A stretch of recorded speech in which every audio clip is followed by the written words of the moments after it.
They think life is a game of choices, don't they? They sit in their fancy chairs, shaking hands, signing papers, thinking they hold the strings. They made a deal for your son, like he's just another piece on their chessboard.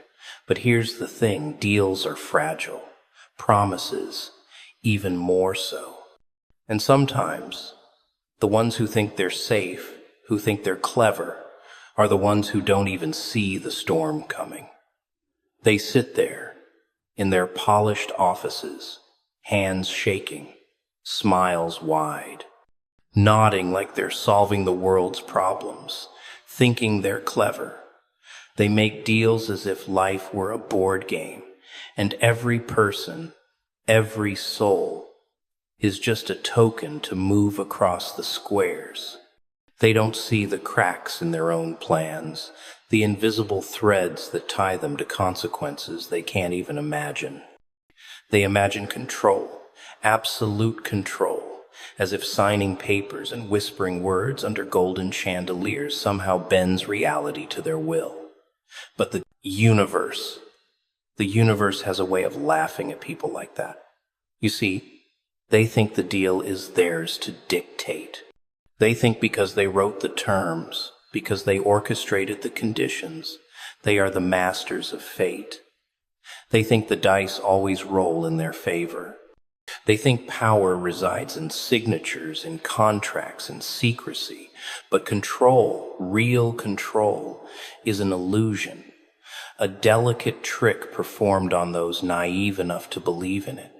They act like puppeteers, pulling strings, manipulating outcomes, believing that their hands can shape life's narrative. Every word they speak is calculated, every gesture measured, every pause deliberate. They imagine they are architects of destiny, builders of outcomes. But what they fail to understand is that life doesn't answer to contracts. Life doesn't bend to the cleverness of men in suits. Life laughs in the faces of those who believe they are untouchable. They think the deal is a fortress, a shield, a guarantee. But a fortress is built of stone, and human ambition is lightning. They think they control everything because they've made arrangements in secret. They think the world dances to the tune of their schemes. But the world has its own rhythm, its own chaos. And chaos doesn't need permission. They think that by deciding the rules of engagement, by signing papers that claim ownership over choices, they can dictate the flow of events. They think outcomes can be bottled, wrapped, and stored neatly on a shelf. They think the future is a ledger to be balanced, a calculation to be solved. But control is a ghost. It slips through fingers like smoke, hiding in corners they never notice, waiting for the perfect moment to expose them. They believe in the illusion that their intentions are stronger than consequences. They believe their cunning is a shield against reality. They forget that life is a storm, and storms do not negotiate. They batter, they tear, they reveal. They look at the world through the lens of advantage, thinking that because they engineered a situation, they hold the ultimate power. They smile at their cleverness, at the fact that their deal is in place, that signatures are wet on paper, that promises are whispered into ears that will never repeat them. They think they understand the full picture, that they are players in a controlled environment, that outcomes can be predicted, manipulated, and tamed. They think they are untouchable. But untouchable is a myth for those who cannot see the invisible current swirling beneath the surface. They cannot see the unseen reactions, the dominoes lined up in silence, the possibilities lurking in shadows. They cannot see that every deal they make sets off ripples, tiny vibrations that grow into waves that can crash over them when they least expect it. And here's the beautiful irony. They are so consumed with the act of controlling, they fail to recognize the one thing they cannot manage: perception.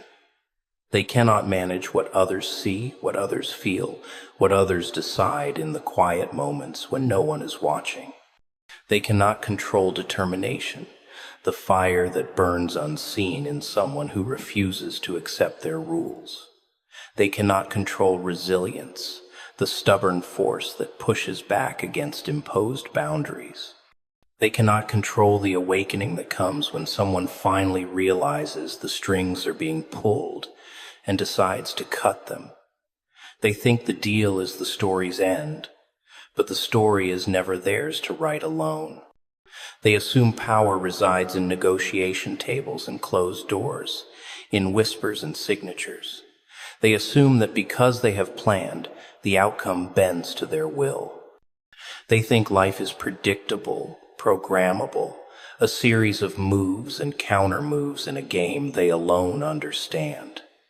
But they forget power is not in control, it is in influence. Control is an illusion, a mirage for the arrogant.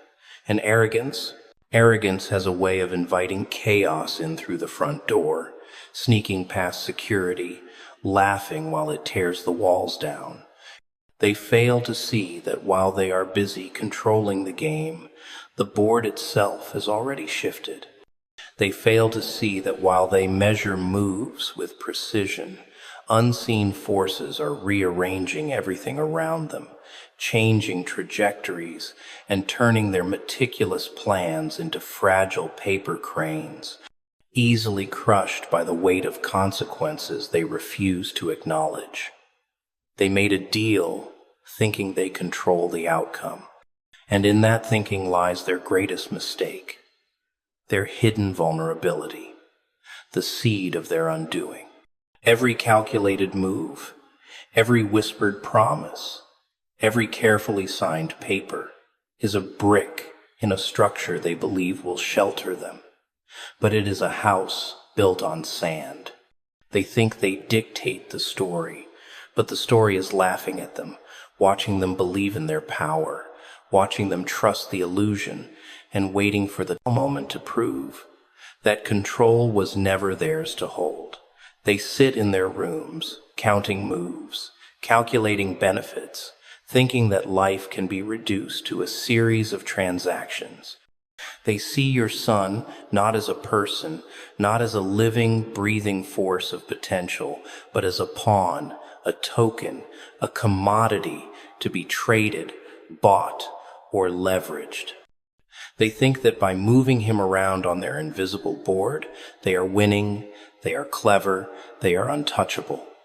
But they forget one simple truth: he is not theirs to command. He is not a card in their hand, a piece on their chessboard, or a number in their ledger. And the moment they forget that, the moment they treat a soul like an object, the cracks begin to appear. The illusions start to crumble, and the consequences creep in like shadows at dusk. They assume control, believing that because they've made a deal, because they've negotiated terms, because they've signed their names with all the authority they think they possess, that they can dictate his path. They don't see the fire within him, the spark that refuses to be contained. They don't see the heartbeat that beats with dreams, with courage, with defiance. They don't see the life force that cannot be boxed, categorized, or sold. They see only what they want to see: a number, a profit, a bargaining chip, and in that blindness lies their hubris, their vulnerability, their inevitable downfall. They plan in silence. They whisper behind closed doors. They believe the world will bend to their design, that the future is theirs to shape like clay. But your son is not clay. He is not a structure they can mold, not a system they can manipulate, not a resource they can exploit. He is chaos wrapped in potential, a storm waiting to break free, a force that does not follow rules, contracts, or expectations. They don't realize that life, when it chooses, does not negotiate.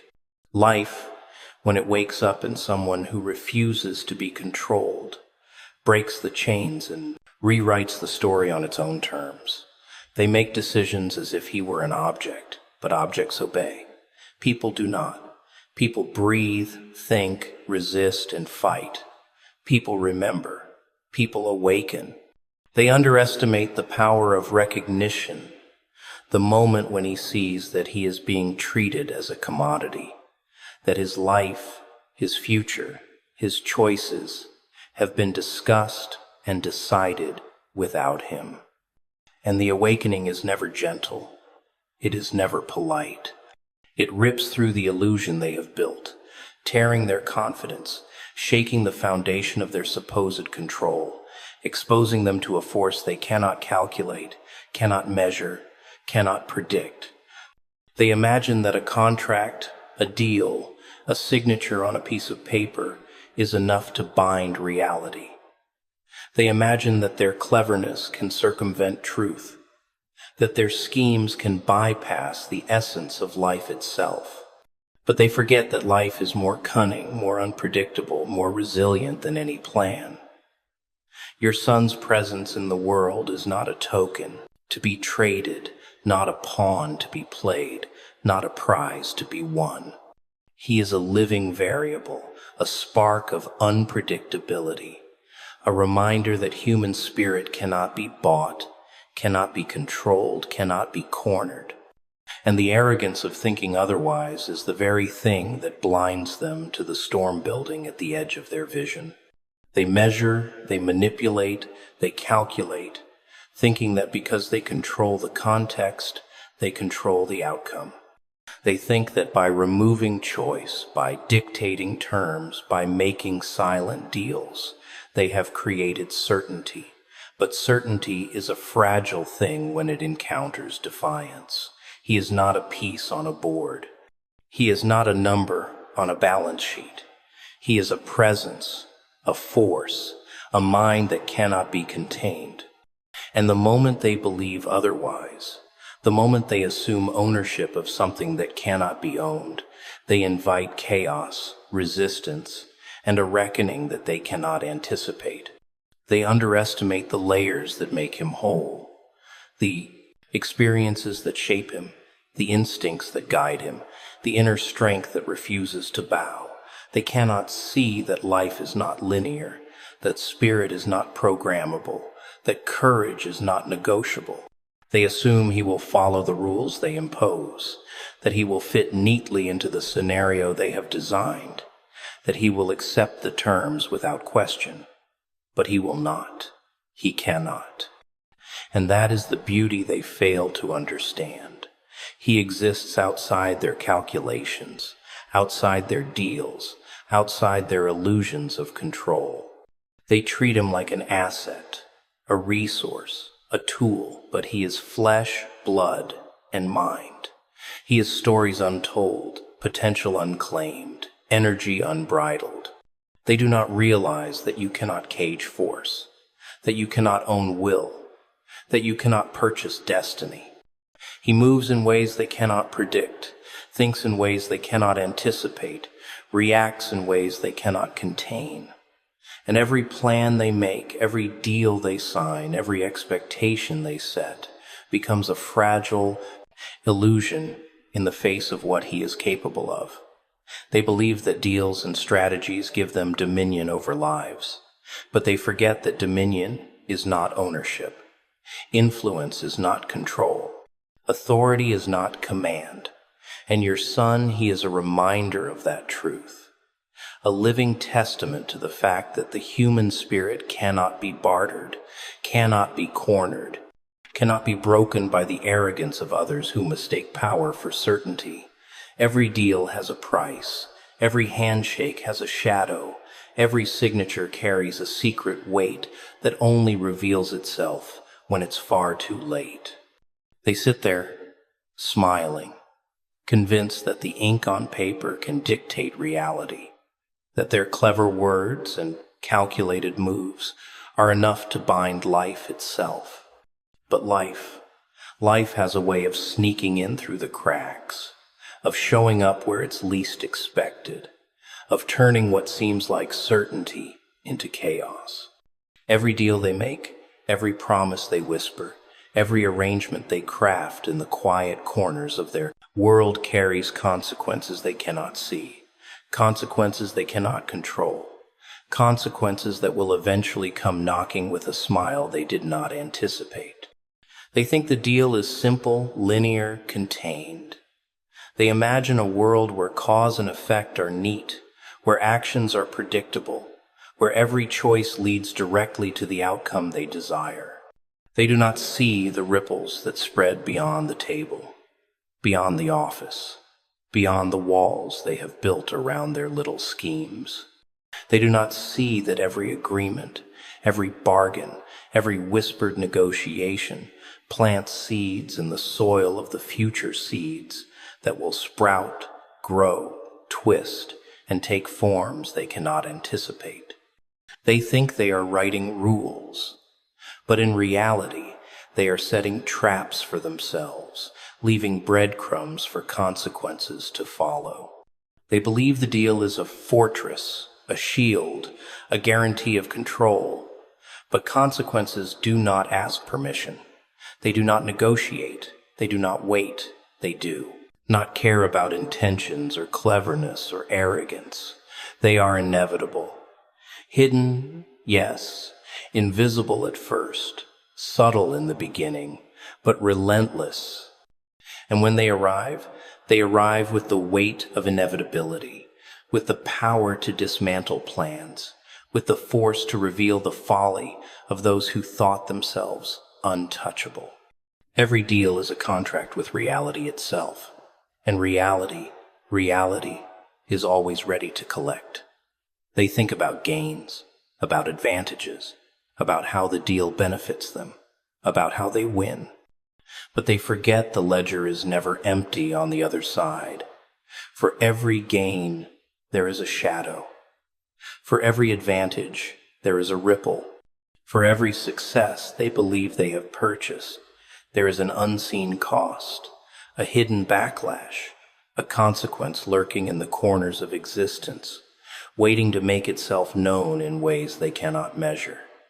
They imagine the future as theirs to mold, but the moment the deal is made, the future starts to move on its own. And that movement is not theirs to command. They make deals thinking they are clever, thinking they are untouchable, thinking they have accounted for every variable. They sit there with their pens and their papers, their whispers and their nods, thinking that foresight is theirs, that planning is enough. But foresight is an illusion. Planning is fragile. And the universe has a wicked sense of humor.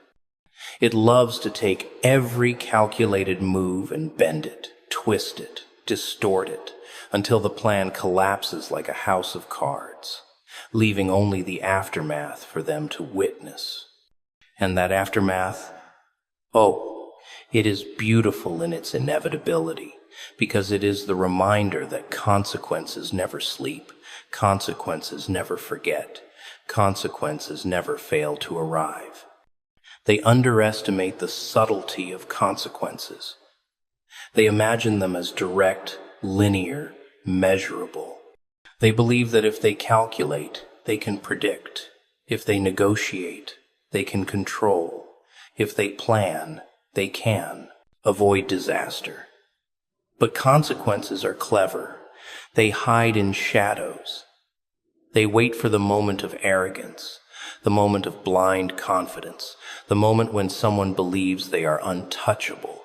They appear where they are least expected, strike where defenses are weakest, and unravel everything with a precision that is terrifying in its inevitability.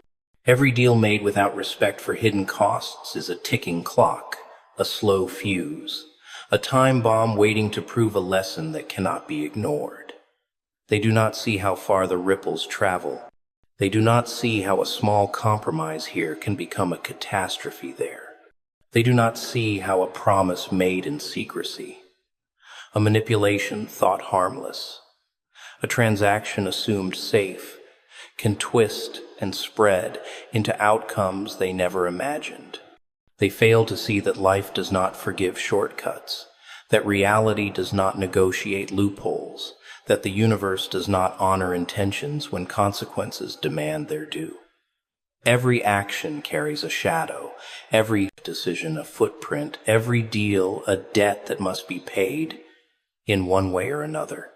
They assume control over the outcome, but control is a lie. They imagine that cleverness can outsmart inevitability, that skill can escape cause and effect, that planning can dodge the long arm of consequence. But reality is patient, cunning, and relentless. It waits. It watches. And when the moment is right, it delivers in full measure, exposing the folly of those who believed they could bind life to their will. They think they are untouchable, but every deal is a reminder that nothing is without cost, nothing is without consequence, nothing is without a response from the world they cannot control. They laugh at the idea of hidden consequences, scoff at the warnings, dismiss the whispers of doubt. But consequences are the quiet smile behind every success, the shadow behind every gain, the invisible hand guiding the fallout that they cannot see. They think they are in command, but the moment they make the deal, the moment they shake hands, the moment they think they have the upper hand, the world begins to write its own story. A story that includes the cost they never accounted for, the twists they never predicted, the reckoning they cannot avoid. Every deal carries hidden consequences, waiting, lurking, invisible, inevitable, ready to reveal itself at the perfect, most inconvenient moment to remind those who believe in control that control is a myth, a fragile illusion, a joke played by reality on those who think they are clever enough to escape its reach. They sit there in their glass towers, behind polished desks, behind the illusion of control, thinking they are untouchable, thinking they have all the answers, thinking that the world bends to their cleverness. They do not see you. They do not see the way your eyes follow the currents of their schemes, how your mind traces every move, how your instincts whisper truths they hope you won't notice. They underestimate your awareness, your ability to see what they try to hide, to feel what they try to mask, to understand what they hope remains invisible. They believe because they have planned, because they have schemed, because they have whispered words in secret, that you cannot grasp the full picture, that you cannot perceive the lines they have drawn in the sand, that you cannot sense the game they believe they are winning. But they are wrong. They assume that because they act in shadows, because they manipulate behind closed doors, because they sign deals that they think are untouchable, that no one is watching. They forget that awareness does not require visibility, that perception does not require permission, that power often resides in the quiet observation, in the patient understanding, in the subtle recognition of patterns they believed would go unnoticed. They assume ignorance where there is insight. They assume weakness where there is strength.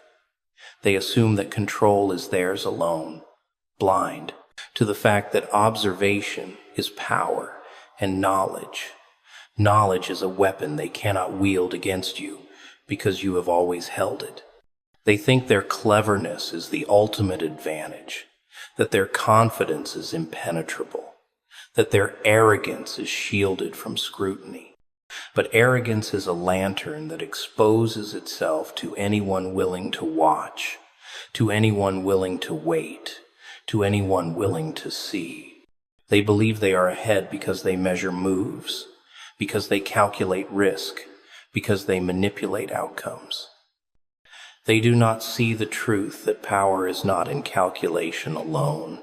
Power is in understanding, in awareness, in the ability to perceive intentions, to read between lines, to feel the currents that flow beneath the surface. And you do that. You see, you understand, you feel. They underestimate the quiet storm that grows in the margins, the subtle force that waits unseen until it is undeniable, the awareness that turns observation into action, perception into strategy, patience into reckoning. They believe that because they have planned, because they have executed, because they have controlled the environment, that outcomes are fixed, that you are contained, that resistance is impossible. But you are neither fixed nor contained, and your awareness transforms every underestimation into an opportunity, every miscalculation into leverage, every act of arrogance into a mistake they cannot undo.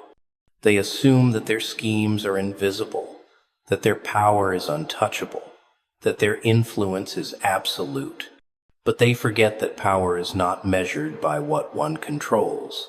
It is measured by the effect one has, the awareness one commands, the presence one asserts. They forget that underestimation is a tool of the arrogant, a gift to those who are patient, a crack through which understanding slips like light through a broken window. They do not see that your awareness is a mirror, reflecting every intention, every calculation, every hidden agenda, back to them in ways they do not anticipate. They move like shadows, thinking silence is strength, thinking secrecy is mastery, thinking their cunning is superior. But they fail to recognize that observation is not passive, that understanding is not neutral, that awareness is not weakness.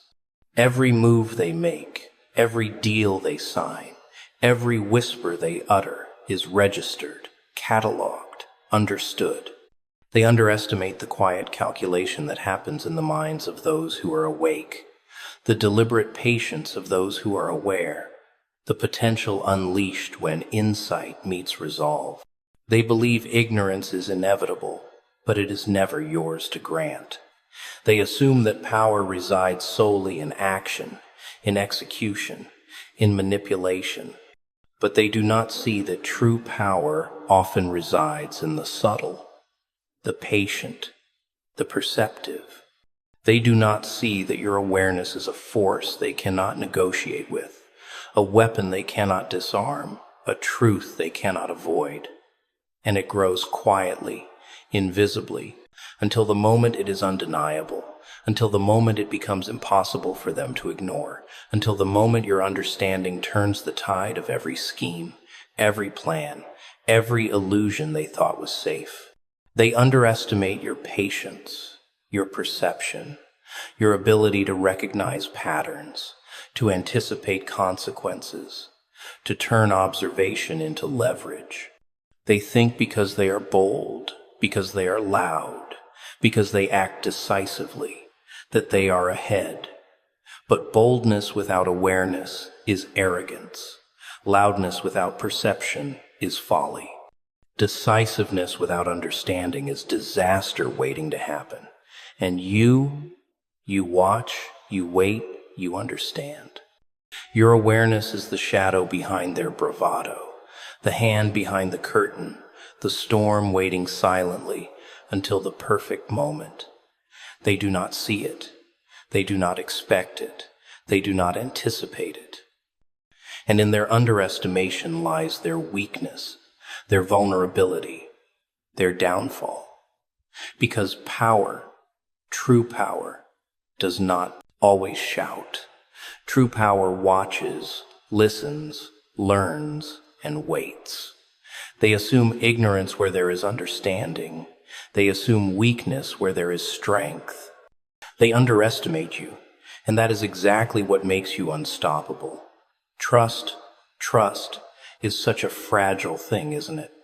They sit there, smiling, shaking hands, whispering promises, as if words alone can bind the world. They hand over assurances like candy, like gifts, like shields, expecting obedience, expecting loyalty, expecting compliance.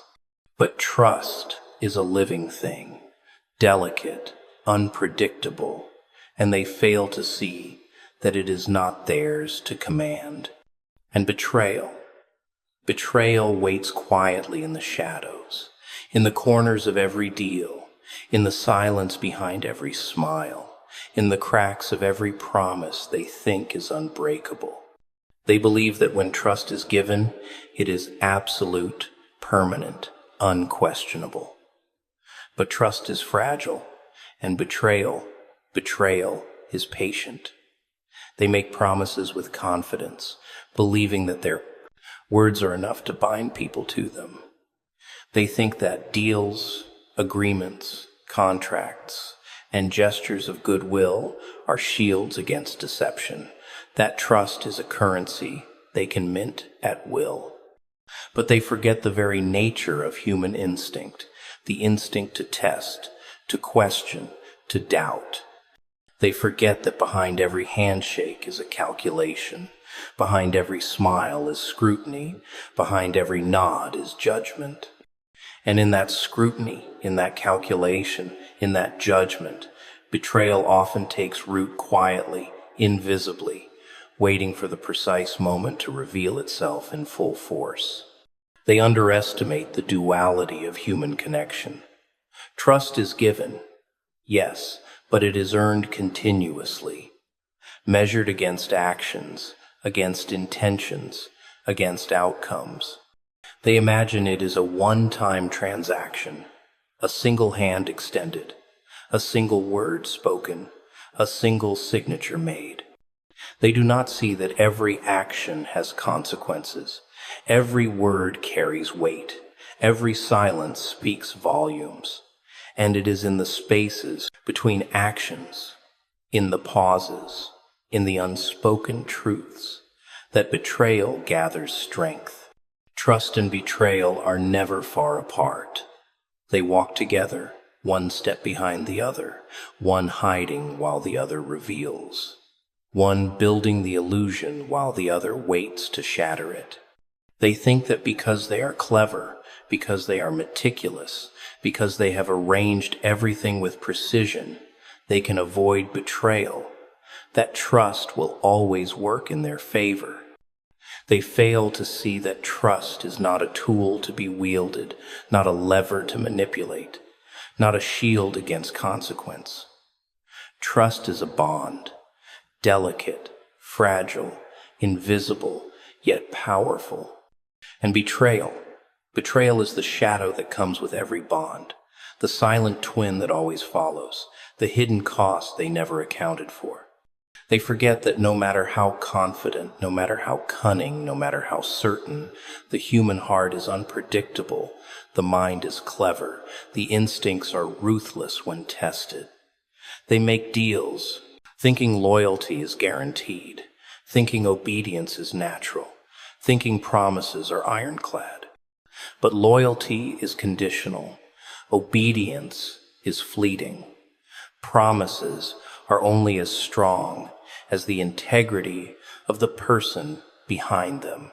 They do not see the subtle signals, the micro moments, the tiny cracks in behavior that betray intentions. They cannot read the way hesitation lingers, the way glances shift, the way silence stretches, carrying the weight of unspoken truths. And betrayal does not announce itself. It creeps, it grows, it waits, and then, when the timing is perfect, it strikes with precision that is terrifying in its inevitability. They assume that they are untouchable, that trust is a one-way street flowing to them alone, that others are blind to their schemes. But trust is fragile, yes, and betrayal is clever. Betrayal sees what they do not, understands what they ignore, anticipates what they cannot predict. They imagine control, but the more they try to control trust, the more they expose themselves to its consequences. They believe in loyalty as a guarantee, but loyalty is not a given. It is a delicate balance, a living force, a variable as unpredictable as the human heart. And betrayal knows exactly when to tip the balance. They rely on appearances, on gestures, on formalities, on the illusion of faith. They believe that by constructing careful facades, by hiding intentions, by orchestrating impressions, they can avoid the sting of betrayal, that trust will always be their ally. But appearances are hollow. Gestures can deceive, facades crumble, and betrayal hides in the hollow spaces, in the shadows of appearances, in the silence between words.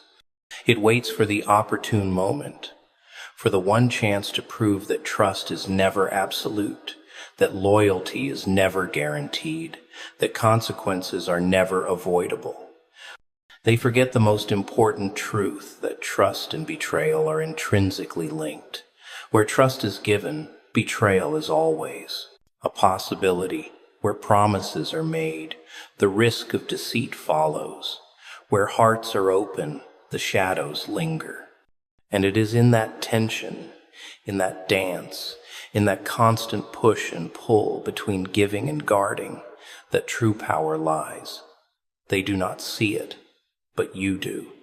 You see the patterns. You sense the intentions. You feel the undercurrents. You understand that trust is a weapon, a mirror, a test, and that betrayal is the force that reveals the truth behind every mask, every word, every deal. They underestimate the inevitability of betrayal, the quiet patience with which it moves, the cunning with which it waits. They underestimate the human spirit's ability to react when trust is violated, when promises are broken, when intentions are revealed. They think they can manipulate. They think they can deceive. They think they can control the outcome. But in the interplay of trust and betrayal, they are merely players, blind to the currents that flow beneath the surface, unaware of the forces that will inevitably test, challenge, and overturn their illusions. Trust and betrayal are never far apart, intertwined like shadows and light, inseparable, inevitable, waiting, watching, ready to reveal truths, to teach lessons, to expose weaknesses, to change the game entirely. And they fail to see it coming. You ever notice how the word impossible gets thrown around like a weapon? People use it to keep you in line, to remind you of your limits, to make sure you don't dream too loud. They say it with that little smirk, like they already know how your story ends. But what they don't realize is that the impossible isn't a wall, it's a test. A twisted little game between what you see and what's actually waiting behind the curtain. And just when you've been pushed to the edge, when your hope's been drained dry, that's when the air shifts. That's when something unseen starts moving, rearranging, rewriting everything you thought was final. You start to feel it before you see it, the pulse of something greater, something building quietly in the dark, just for you. Because sometimes, when the world says it's over, that's exactly when the impossible begins to breathe. You see, the word impossible isn't real. It's a label people use when they've run out of courage, a soft little word to hide their fear, their disappointment, their lack of belief. They say, it's impossible, not because it truly is, but because they've already given up trying. They call it logic, call it realism, but what it really is surrender. The kind of surrender that doesn't come from peace, but from defeat. You know the type. They dream small, live safe, talk big. They tell you not to reach too high because they don't want to see what happens if you actually touch the sky. Because if you do, you'll prove them wrong. And there's nothing more dangerous than someone who makes the impossible look possible. The impossible isn't out there, it's in here. It's the voice that tells you you're not enough, not strong enough, not smart enough, not chosen enough. It's the quiet whisper that sneaks in when you're tired, when you've been hurt too many times, when every door has slammed in your face. That's where it lives. But you don't destroy the impossible by fighting it. You destroy it by walking right through it, step by step, pain by pain, refusing to listen when it screams in your ear that it can't be done.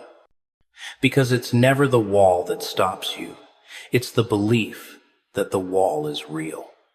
You want to know what makes the impossible possible? Desperation. That's the secret. When you've been backed into a corner, when you've got nothing left to lose, when life has stripped you of pride, ego, comfort, that's when you finally start to see what's been hiding in you all along. Because only then do you stop caring about how it looks or who doubts you. You just move. You just times do asterisk. You stop waiting for permission and start listening to that tiny, violent voice inside that says, keep going. That's the beginning of impossible turning to inevitable. People don't believe in miracles anymore because they expect them to look magical. They want thunder, lightning, fire from the sky. But the impossible rarely arrives with fireworks. It shows up in whispers, in quiet shifts, in small moments that no one notices but you. You think it's nothing until you realize everything started changing when you stopped chasing and started trusting, because faith isn't loud, it's steady. It's not about screaming, I believe. It's about holding your ground when everything is falling apart, refusing to bow to fear, even when it feels like your soul is cracking open. The funniest thing about impossible is that it always mocks you right before it collapses. It taunts you. It makes you doubt yourself, makes you want to quit, makes you feel like you're wasting your time. And then when you've cried your last tear, when you've stopped begging, when you've finally accepted that you can't do it on your own, that's when the impossible snaps. Because the moment you stop trying to force it, you make room for something bigger to move, and it moves in ways you can't control, can't predict, can't explain. You just know it's real, because suddenly everything that was heavy starts to lift. Everything that was stuck starts to shift. Everything that was against you starts to make sense. You can't reason your way into the impossible. You can't plan it. You can't schedule it. You can only allow times it. The mind will tell you to quit. The world will laugh in your face. And even your own reflection will question if you've lost your mind. But that's the point. That's the cost of believing in something that doesn't exist yet. Every miracle starts as madness. Every breakthrough begins with someone being called delusional. And that's what separates those who make history from those who repeat it. The ones who do the impossible are the ones who kept walking when everyone told them to stop. You see, the impossible is clever. It disguises itself as failure. It makes you think the rejection is punishment, when it's really redirection. It hides blessings in heartbreak, strength in suffering, clarity in chaos. It wants to see if you'll still move when the light goes out, if you'll still believe when the evidence disappears. Because when you do, that's when the rules break. That's when you stop surviving and start creating. That's when the impossible stops being a word and becomes your new normal. The people who tell you something can't be done, they're just revealing their limits, not yours. Don't take advice from someone who's never dared. Don't let their fear become your ceiling. They'll call you crazy, reckless, foolish, but that's fine. Let them. Because when the impossible happens, and at times will, times those same people will call it luck. They'll say you got lucky, that it just worked out. They'll never understand that it wasn't luck. It was alignment. It was patience. It was you choosing to believe when it made no sense. Because that's what faith really is, not hoping for now what's easy, but trusting through what's insane. And when that moment comes, when the thing you thought could never happen stands right in front of you, you'll realize it was never impossible at all. It was just waiting for you to believe enough to see it. It's strange, isn't it? How when everything goes quiet, people start to panic. They think silence means nothing's happening. They get restless, anxious, desperate for signs. They start forcing, fixing, breaking things that were already in motion. But that stillness you fear, that's not absence. That's construction. That's the space where the unseen does its finest work. You don't hear it, you don't see it, but it's there, moving pieces you didn't even know existed, because the real magic doesn't announce itself. It doesn't need applause or attention. It just builds, silently, patiently, behind the curtain of your chaos. People think movement means progress, but sometimes it's the lack of movement that proves something's happening. You ever notice how calm the air gets before a storm? That eerie, heavy stillness that makes your chest tighten because you know something's coming? That's not emptiness, that's energy gathering. The same thing happens in your life.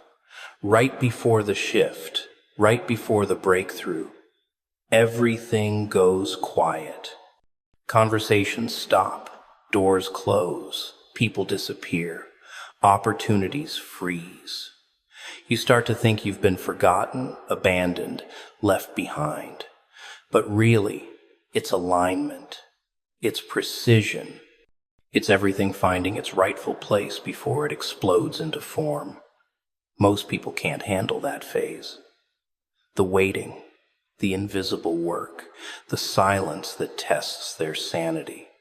They start doubting, overthinking, questioning every choice they made. They want to rush it, to see results, to know times is happening. But what they don't realize is, if you could see what's being built for you, you'd ruin it. You'd grab the hammer and start rearranging what doesn't need your touch. That's why the unseen stays hidden. It's protecting the process from your impatience. Because if you knew how close you were, you'd try to help. And your help would break it. You ever wonder why the darkest moments come right before things turn around? Because light blinds people who aren't ready for it. You have to adjust your eyes in the dark before you can see clearly in the glow. That's why everything slows down before it speeds up. That's why the silence feels endless before the sound of breakthrough hits. Because that quiet isn't punishment, it's preparation. It's teaching you how to trust what you can't measure, to believe in a movement that doesn't make noise, to rest, even when your mind is screaming to fight. The unseen works differently. It doesn't need witnesses. It doesn't need your validation. It doesn't follow your timeline. It's not impressed by your deadlines or threatened by your doubt. It's deliberate. It's slow. It's strategic. It rearranges things in ways that make no sense until later. The people leaving your life, the sudden delays, the unexplained pull towards something new, all of it is part of the rearrangement. But you won't understand it while it's happening. You'll curse it, question it, cry over it. But one day, you'll look back and realize that every pause had purpose. Every still moment was positioning you for what was next. People think faith means shouting, praying, declaring. But sometimes faith is just sitting in the silence without giving up. It's waking up on the 100th day of nothing changing and saying, I still believe. It's walking when the path looks dead, loving when you've been hurt, trusting when the evidence is gone. That's real faith. Not the kind that shines when everything's easy, but the kind that survives the dark. Because in that darkness, something greater than you is moving pieces into place. And if you can hold on just long enough, you'll see that what felt like waiting was actually acceleration. You can't hear roots growing, but they are. You can't see the wind moving, but it does. You can't touch timing, but it controls everything. That's how the unseen operates quietly, invisibly, powerfully. It builds in the silence what noise would only destroy. That's why isolation isn't the enemy. That's why emptiness isn't the end. They're signals that something beneath the surface is stirring. The soil is shifting. The foundation is strengthening. And when the time is right, when everything aligns, it'll look like it happened overnight, but it didn't. You just didn't see what was happening underneath. And here's the trick.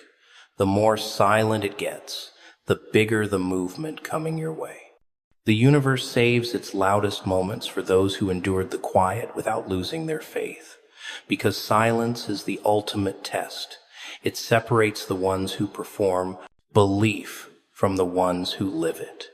When everything looks still and you still choose to trust, that's when you pass. That's when the impossible starts moving. You won't feel it at first. You'll wake up one morning and something will just shift. The air will feel different. The weight you've been carrying will feel lighter. People will call it luck, timing, coincidence. But you'll know. You'll know it was built in the silence. You'll know it was always moving, even when you couldn't see it. You ever notice how pressure has a way of revealing who you really are? Not when things are easy, not when the lights are bright, but when everything's closing in on you. When the weight feels too heavy, when your mind starts to break, when every part of you wants to scream, "I'm done." That's when the truth steps out. See, people say they want to grow, they want to change, they want to evolve, but they don't want the pressure that comes with it. They want strength without struggle, gold without fire, victory without battle. But the universe doesn't work like that. You don't get transformation from comfort. You get it from the kind of pain that makes you question if you'll ever make it out alive. Pressure is the proof that something valuable is forming. You don't get diamonds without weight. You don't get steel without heat. You don't get greatness without breaking a few times along the way. Every time you've been stretched, every time you've been crushed, every time you thought it was over, that was pressure molding you into someone new. Because there's a difference between those who dream and those who endure. The dreamers talk about change. The endurers' times become times it. They bleed for it. They survive for it. They learn to keep walking even when their knees are shaking. Funny thing about pain, it doesn't ask for permission. It just walks in, uninvited, and rearranges everything you thought you understood about yourself. It takes what you thought was strength and tests it until it cracks. It takes your patience and stretches it until it snaps. And in that breaking, something strange happens. You start to see pieces of yourself you didn't know existed. Anger turns to fuel. Fear turns to focus. Confusion turns to creation. That's the hidden gift in pain. It doesn't just expose weakness. It forges resilience. It teaches you how to breathe fire when everyone else is gasping for air. People think when life falls apart, it's a sign they're cursed. No, it's a sign that something new is being built, and you're being tested to see if you're strong enough to hold it. Every disappointment, every betrayal, every sleepless night is part of the pressure test. It's not there to destroy you. It's there to see if you'll fold or forge. And most people fold. They run back to what's easy. They lower their standards, settle for less, call it peace. But those who don't, those who let the pressure burn them alive, they rise from the ashes with eyes that see differently. They stop chasing what's shiny and start seeking what's solid. Pressure doesn't just shape you, it exposes what's fake. The friends who disappear when you fall. The people who cheer for your comfort but not your comeback. The voices that whisper doubt when you start to rise. Pressure shows you who's real and who is just passing through. And that's the beauty of it. It cleanses your life without your permission. It removes what you would have never let go of yourself. It's brutal, yes, but it's honest. Because sometimes the only way to see truth is through pain. And it's not just the people around you that get exposed. It's times you asterisk your fears, your insecurities, your illusions. All the masks you wear start to melt under heat. The version of you that needed validation, gone. The version that cared too much about opinions, burned. The part that played small to make others comfortable, reduced to dust. Pressure kills the old you so the real one can breathe. That's why it hurts.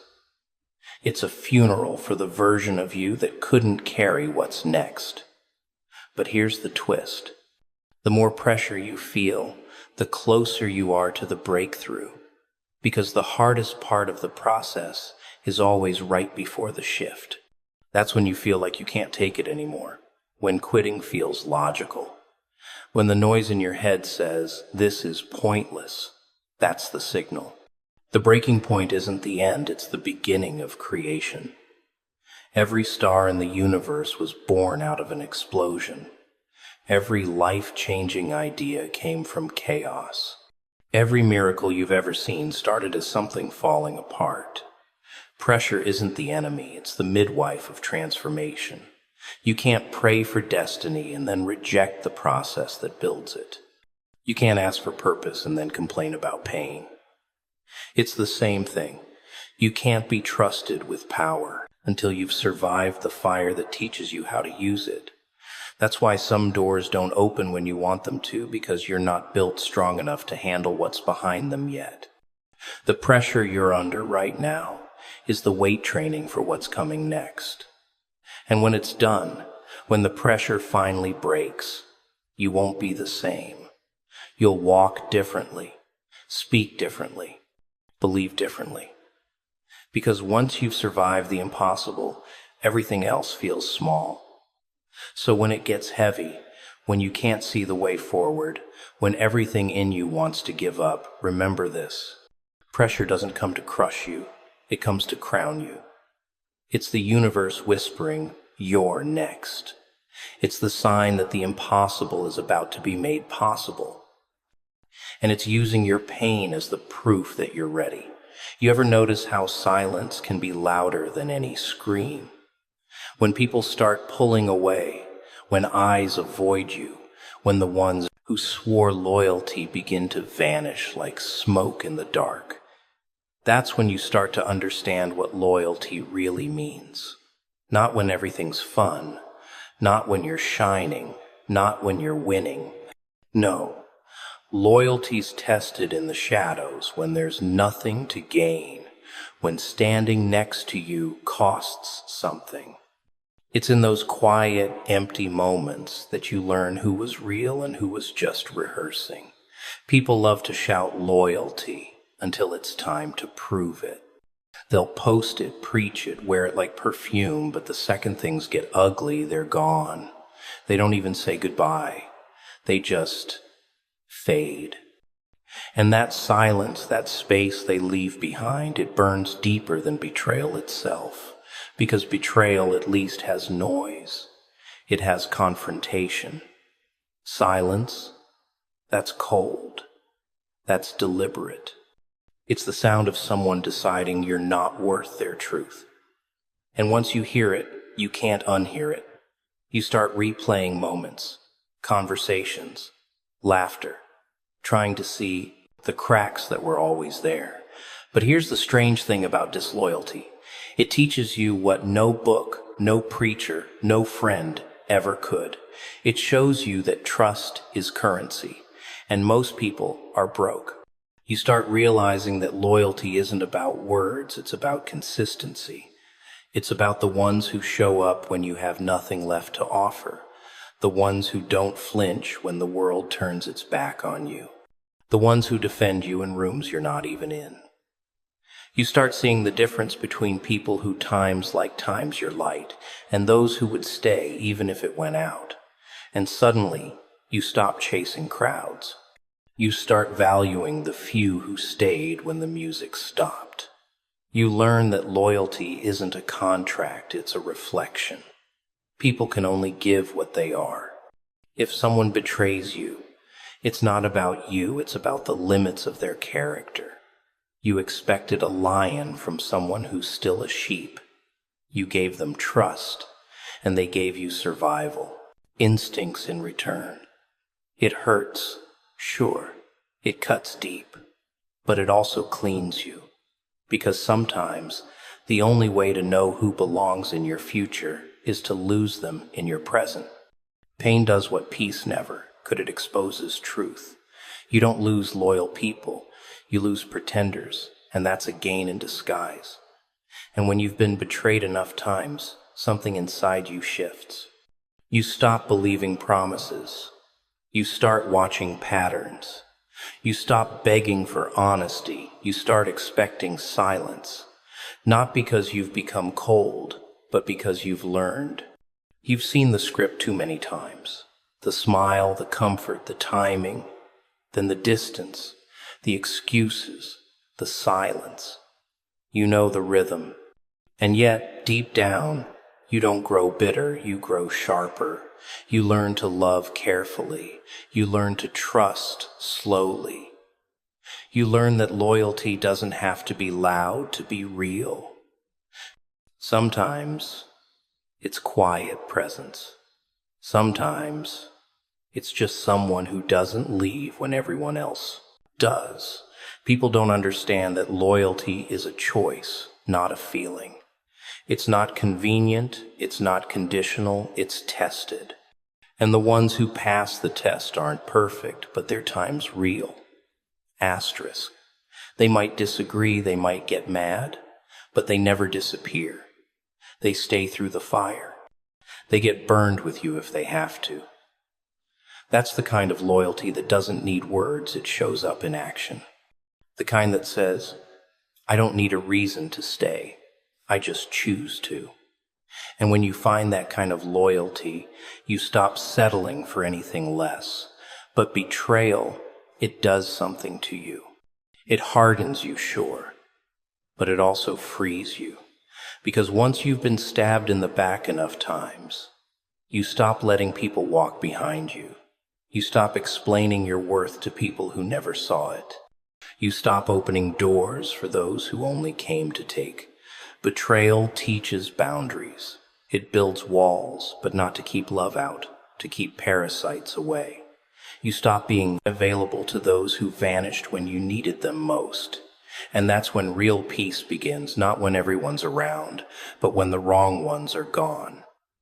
Loyalty also has a way of coming full circle. The ones you helped when they were drowning. They might pretend not to see you when you're sinking.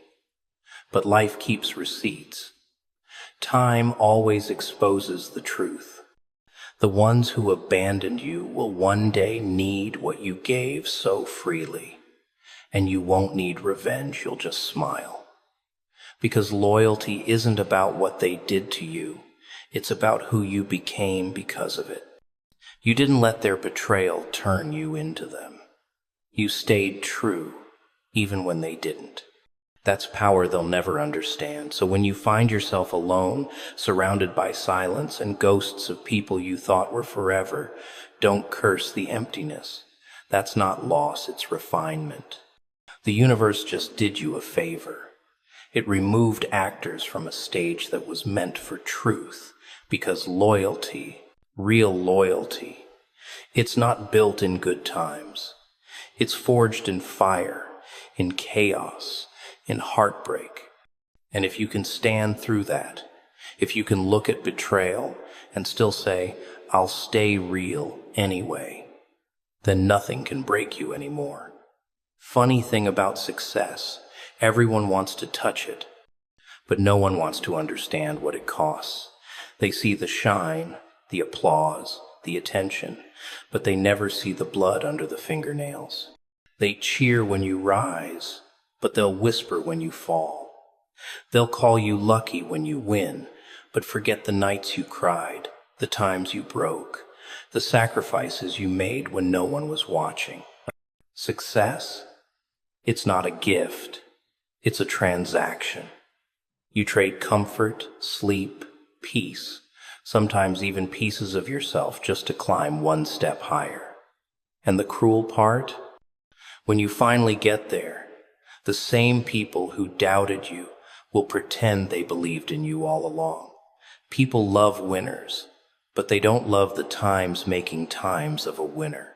They don't love the silence, the rejection, the loneliness. They don't love when you have to pretend everything's fine while your world collapses inside your chest. They don't love when you fail, when you doubt yourself, when you question if all this pain even leads anywhere. But that's the part that shapes you. The suffering, the discipline, the madness, it chisels something raw and unbreakable inside you. You start realizing that success isn't about what you gain, it's about what you're willing to lose. You lose comfort. You lose people. You lose the illusion of fairness.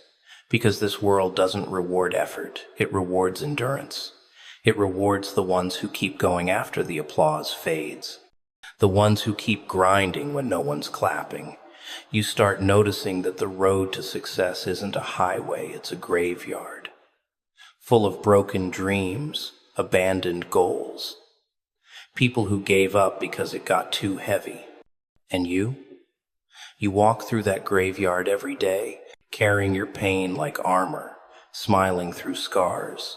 You stop waiting for the world to understand your fight, you just fight anyway. There's a moment in every journey where it all feels meaningless. You wake up and think, why am I even doing this? That's the breaking point. That's where most people quit. But that's also where success begins to notice you. It hides behind exhaustion, behind fear, behind rejection. It waits until you have nothing left, just to see if you'll move anyway. Because success doesn't come to the strong, it comes to the stubborn. The ones who refuse to quit when it no longer makes sense. The ones who crawl when their legs give up. The ones who whisper, just one more try, even when they're shaking. That's where greatness is born. And then comes the shift. You stop chasing approval. You stop needing validation. You stop explaining your dream to people who sleep peacefully while you're up fighting your demons. You become dangerous not because you're cruel, but because you've tasted pain and survived. You stop fearing failure because you've already met it too many times. You start walking like you've seen too much to go back. That's when success starts moving toward you, not because it feels sorry, but because it knows you've earned the right to stand where others fell. People will tell you success changes you, and they're right, it does. But not in the way they think. It doesn't make you arrogant. It makes you aware. You start seeing how fake most of it is. The smiles, the promises, the sudden interest. You start realizing that success doesn't expose you. It exposes times them. Asterisk. The envy, the greed, the hidden resentment. You start losing people you thought were loyal and gaining strangers who believe in your vision.